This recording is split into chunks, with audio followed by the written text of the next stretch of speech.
5, 4, 3, 2, 1. Olá, dando sequência às nossas mensagens sobre os tipos de oração.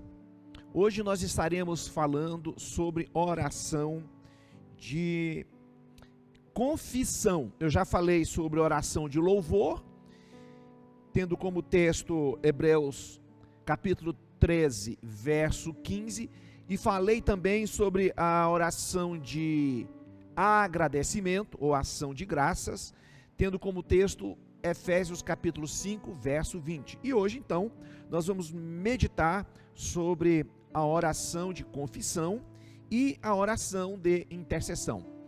Vamos invocar nosso Deus neste momento, suplicando a bênção, a direção do Espírito Santo sobre as nossas vidas. Oremos. Bondoso Deus e eterno Pai, nós te louvamos pela tua bondade, pela vida eterna, a salvação proporcionada por meio da fé em Jesus Cristo. Nós te louvamos, ó Pai, pela manifestação da tua soberania, do teu poder que tem nos guardado e protegido. Nós te louvamos pela expressão da tua graça que se revela em todos os aspectos das nossas vidas, seja através do sustento diário, seja através do nosso trabalho, da nossa saúde. Tudo o que temos, ó Pai, nós reconhecemos que vem de Ti, e por isso nós te agradecemos. E agora, ó Pai, nós nos apresentamos a Ti e te pedimos para que Teu Espírito Santo esteja nos constrangendo, trazendo à nossa mente o nosso pecado, para que nós possamos confessá-lo e nos apresentarmos a Ti em santidade, com os nossos lábios, as nossas mãos, os nossos pés puros. Perdoa, portanto, ó Pai, os nossos pecados de intenções e de pensamento. Perdoa, Senhor, o nosso pecado de palavras. Quantas vezes palavras inadequadas ou pesadas. Perdoa, ó Pai. Quantas vezes nós somos dominados pela ira. Perdoa, Senhor. Essa oração te fazemos em nome de Jesus Cristo. Amém e amém. Salmo 38 é o salmo é o salmo de Davi sobre arrependimento.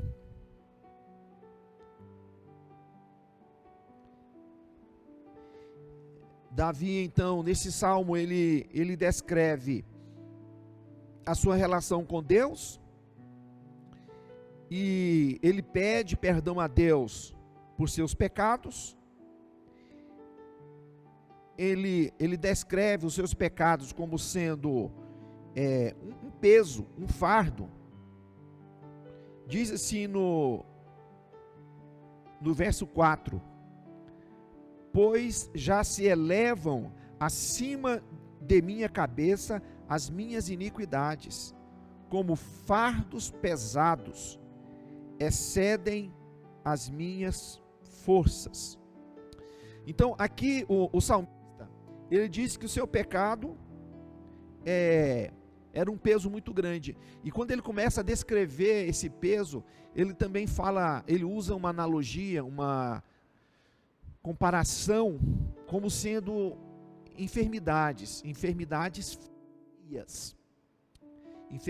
feias. Então ele começa a descrever o estado de uma pessoa doente fisicamente, em que as feridas estão presentes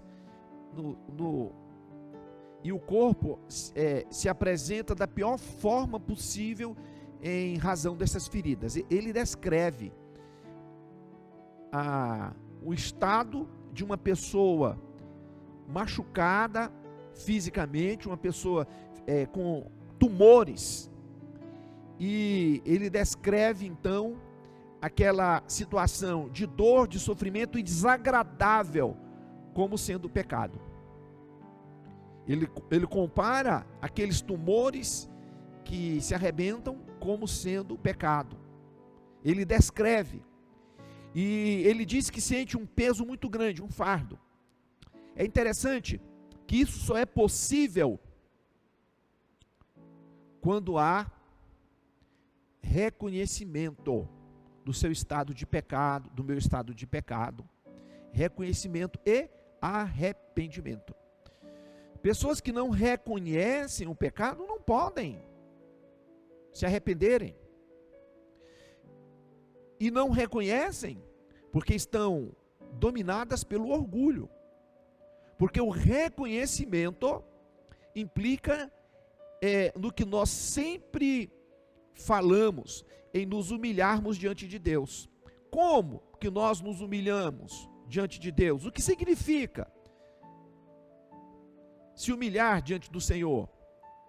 Reconhecer o nosso estado espiritual, a nossa situação, até mesmo, sabe o que? Física, os nossos padrões de comportamento, o que temos feito, deixado de fazer, o que temos falado, as nossas omissões. É quando nós fazemos um exercício espiritual e mental e olhamos para dentro de nós, no ato de introspecção. Olha, para muitos isso é muito difícil, porque as pessoas não se percebem. Eu gosto de dizer, ela não se toca. Então, na relação de pessoas que estão em intimidade com Deus, pessoas que estão na presença do Senhor, que estão vivendo uma vida de santidade, que estão sendo usadas por Deus para levar a palavra. Então, só o fato, e eu tenho vivido essa experiência dela, fazer a leitura bíblica, fazer uma exposição do texto bíblico, o outro já se sente ofendido. É incrível. Você sabe por que as pessoas se sentem ofendidas? Porque eu me ofendo. Nós nos ofendemos, nos sentimos ofendidos porque o orgulho é ferido. Pessoas humildes dificilmente se ofendem. É diferente de serem machucadas emocionalmente, de sentirem desconforto, de sentirem-se constrangidas. Então, eu posso sentir um grande desconforto em razão das palavras do outro, das atitudes do outro. Eu posso sentir um constrangimento, mas o sentir-se ofendido é quando o nosso orgulho é ferido. Pessoas muito sensíveis são pessoas muito orgulhosas, embora aparentemente nós podemos até não nos apercebermos que aquelas pessoas são orgulhosas. Pessoas muito sensíveis são muito orgulhosas. Pessoas sistemáticas são orgulhosas, muito orgulhosas. Pessoas que não pedem favor ou favores, é porque são dominadas pelo orgulho. Pessoas que não aceitam ajuda, dominadas pelo orgulho. E o que é o orgulho? A ausência de humildade, de reconhecimento do seu estado pecaminoso. Então, a virada da chave, o grande passo, é quando nós nos apresentamos diante de Deus em humildade. Porque quando nós nos apresentamos em humildade diante de Deus, nós conseguimos ouvir a voz do Espírito Santo. Espírito Santo que, quando age na vida do ser humano, há duas respostas possíveis: endurecer o coração e não reconhecer, ou se humilhar e reconhecer o seu estado pecaminoso. O que me chama a atenção no texto bíblico aqui é que o salmista Davi, ele se reconhece pecador. Então aqui é o seu arrependimento. E aí no verso 18, ele então diz: confesso a minha iniquidade, suporto tristeza por causa do meu pecado. Confesso a sujeira que há no meu coração. É isso que ele está dizendo. E eu costumo dizer que pecado tem nome. Nós podemos ver em Gálatas capítulo 5, o nome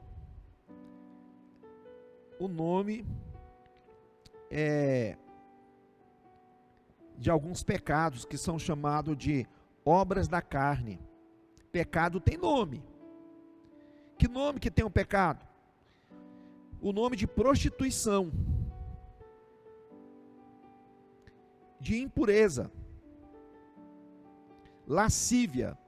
Lascívia é a sensualidade ilícita. Guarde bem essas palavras, porque a sensualidade é da natureza humana e é necessária em relacionamentos saudáveis, dentro de limites, a sensualidade de pessoas certas para pessoas certas.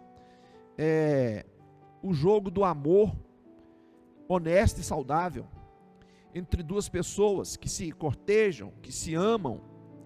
E a lascívia, a provocação sensual pecaminosa, de um desejo impuro, é a lascívia. Então aqui nós temos o nome de um pecado. Idolatria, tudo aquilo que ocupa o lugar de Deus. Feitiçarias, é claro, esse pecado é aliança com as trevas. Inimizades, esse pecado tem nome, é claro. Inimizade que ocorre no ambiente familiar, entre familiares, entre irmãos de sangue, entre irmãos da comunidade de fé, colegas de trabalho. Inimizades. Então o pecado aqui é que nós podemos identificar: ciúmes. O texto bíblico aqui usa uma palavrinha que não faz parte. Essa versão que eu estou usando do nosso vocábulo diário é porfias, maldades. Há pessoas que são maldosas, mesmo no relacionamento entre pessoas muito próximas, dentro da família. Há ocasiões em que um age tomado pela maldade em razão do ódio e da amargura. Está aqui mais nome, não é?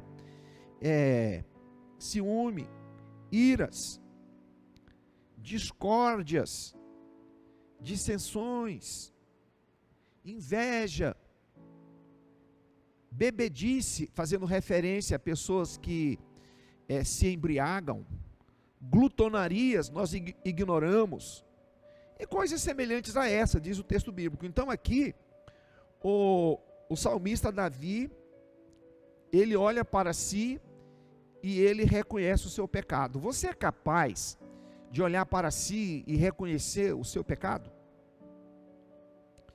Eu sou capaz de olhar para mim e reconhecer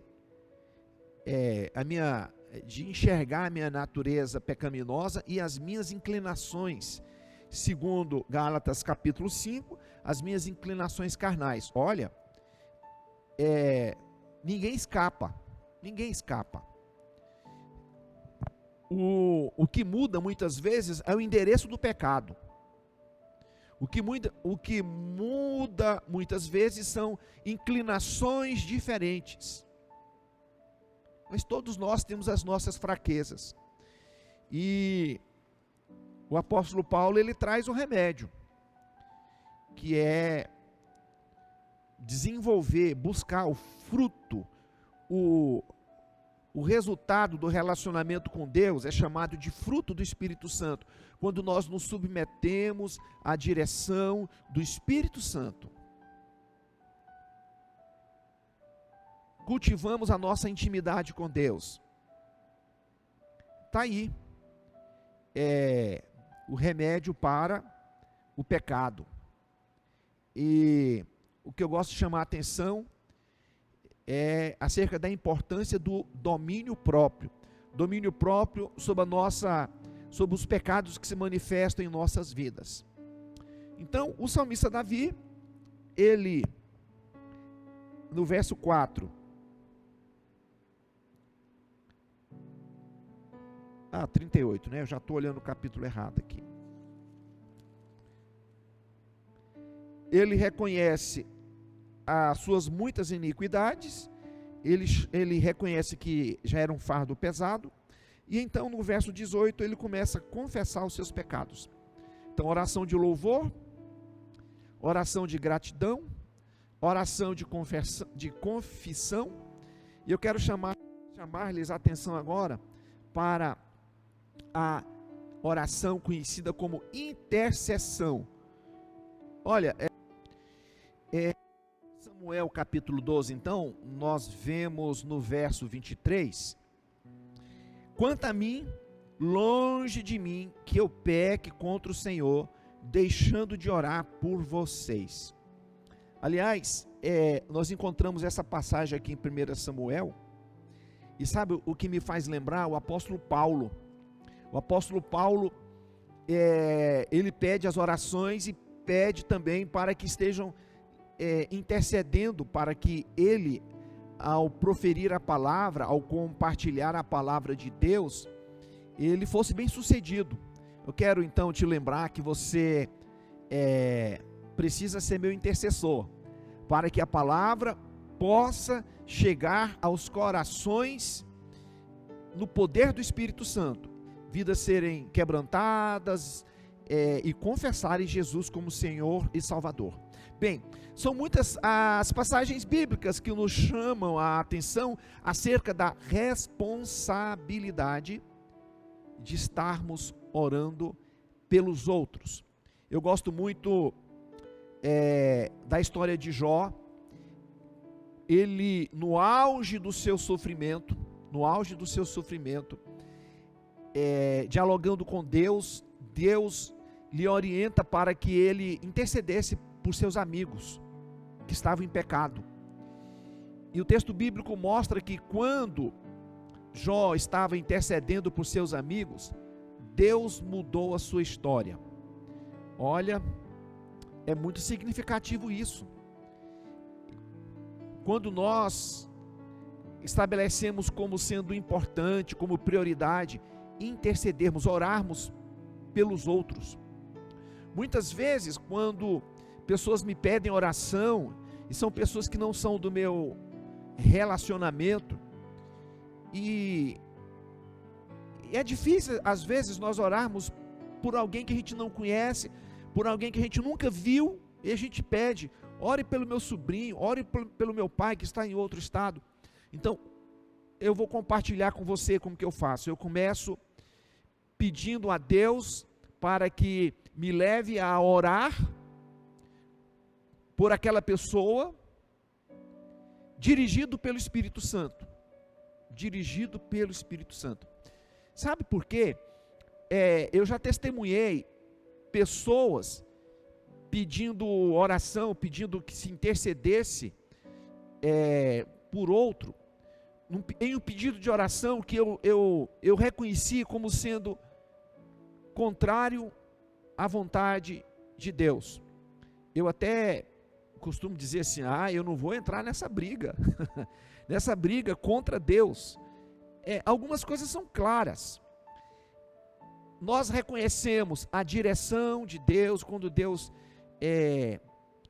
se faz presente até numa situação de sofrimento, Deus está permitindo, e nós interpretamos, temos convicção da ação de Deus, do poder de Deus, e às vezes nós pedimos algo a Deus, sabendo que não é a vontade de Deus. Então, por isso é importante nós nos voltarmos ao Senhor nosso Deus em oração e pedirmos para que Ele nos conduza em oração e nos leve a interceder da forma correta pelo outro, sobretudo daquelas pessoas que nós não conhecemos. Ok, então, hoje, eu gostaria de ter compartilhado com você a oração de intercessão. E a oração de que eu falei, hein? De confissão. Estou bom de memória, né? E antes, gratidão e antes, louvor. Ok, na próxima quarta-feira nós daremos sequência. Deus te abençoe.